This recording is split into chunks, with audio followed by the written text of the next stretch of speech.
is KSI 7. I'd like to welcome everyone, the 7DS board, and the board members of KSI who will see this first, kind of together for the first time to discuss a few things. This is also for higher education. A lot of people to thank for establishing things. I'd like to thank every member of the board, every member of the task force that has kept us going all these years and kept the safe haven laws into place and even had an opportunity to add to those laws. It's been an honor working with all of you guys, and it's been an honor working with all you folks online as well. But some things have changed for the good, for the better. My position has changed. I am still running the KSI Global Gaming Network, but from different views now, from a different place. I'm also in charge of the task force. So having those responsibilities plus my day-to-day, it's making it more difficult for me to put the time in place. So we put a political science major as a CEO of KSI. We've put different legal aspects, different legal people into place to handle the community and handle learning. I want to be focusing on that because I've taken a position as chairman of the board because I've got too many different things I'm doing. As chairman of the board, now I'm still there to talk to anybody anytime if I'm around, but I can do more for gamers away from it than I can there because of the opportunities that have came to me from this. I'm more going to be looking at social aspects with education as chairman of the board, making sure the task force has every resource, every tool that is needed to be able to perform this rat race to keep everyone safe with the measures that we put in place. It started out as 10 of us, and now we have a board of 10 that has moved us on into the future.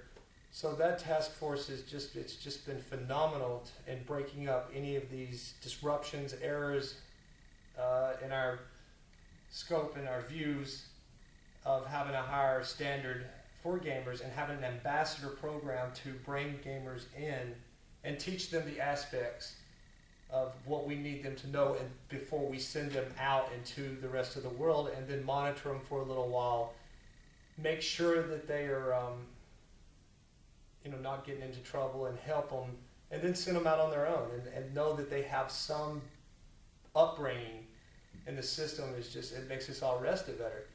There's so many laws, and that's what we do. There's so many laws coming into place that it's becoming hard because you got 50 states and then 136 countries of laws to study.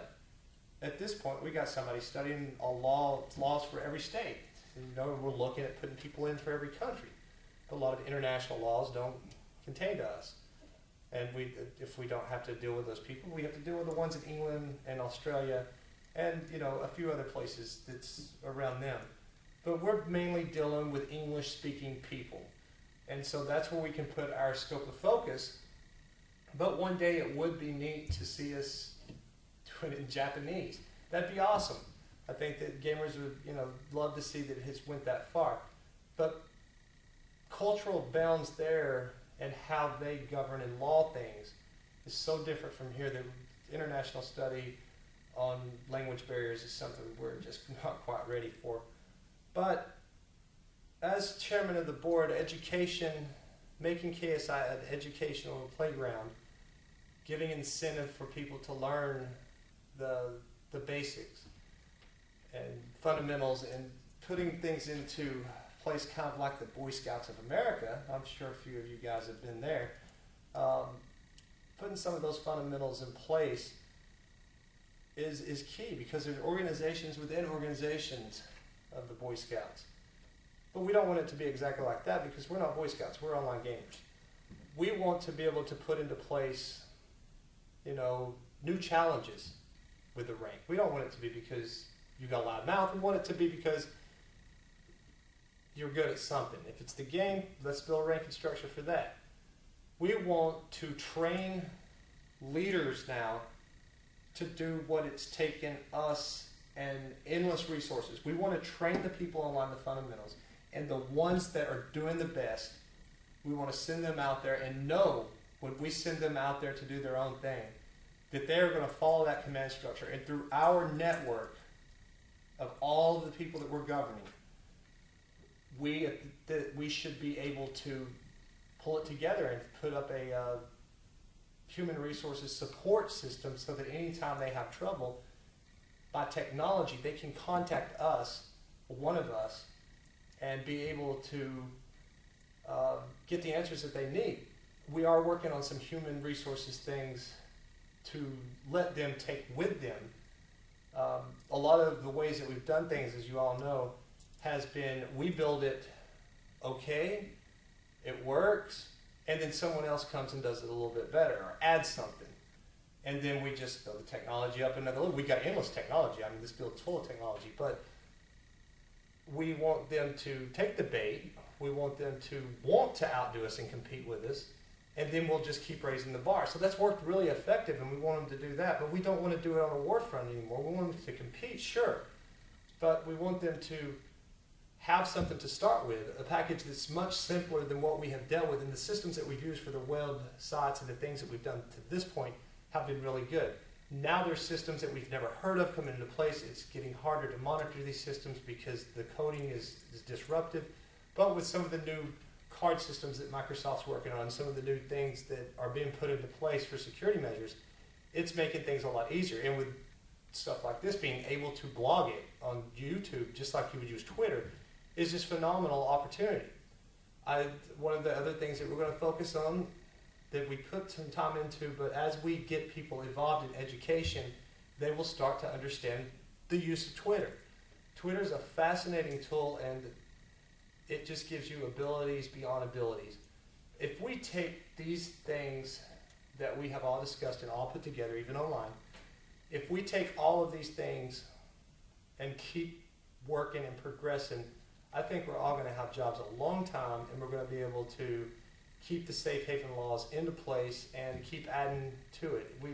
I've said it so many times, we've started out as nothing, and now where we're taking things from here, who knows, maybe we'll have a college involved that can teach more. Maybe we can find what it is because, you know, generally speaking, we're dealing with about 60% youth. So maybe we can find a system so that we know what it is they want to be when they're ready to go to college, and even be able to place them. Let them have a system through gaming that they can go through a virtual tour of the school that they want to go to, and then the one they like the most, go over there and check it out. It's just the possibilities of social media, the possibilities of social education within something that's fun and not slamming them, still letting them have fun. The possibilities of giving them a platform to learn real strategies that will work in this real world will keep their mind away from being kids completely. Kids get into mischief. We don't want anyone hurt. That's our goal. That's all we care about is safety. So if that's our common interest, then giving them something that's a fun learning educational tool that you don't have to throw education around 10 times, but you get incentive, you get rank, you get social status, your ego gets better, you feel good about yourself, you have confidence, and that's the building blocks of life. So I appreciate everybody's time tonight, and I appreciate everyone who's bared with me listening to all this. I'll look forward to tomorrow and really believe that KSI, knowledge, strength, and integrity, used to be what starts here, changes the world. I think now it empowers higher education. Good evening, everyone. Thank you.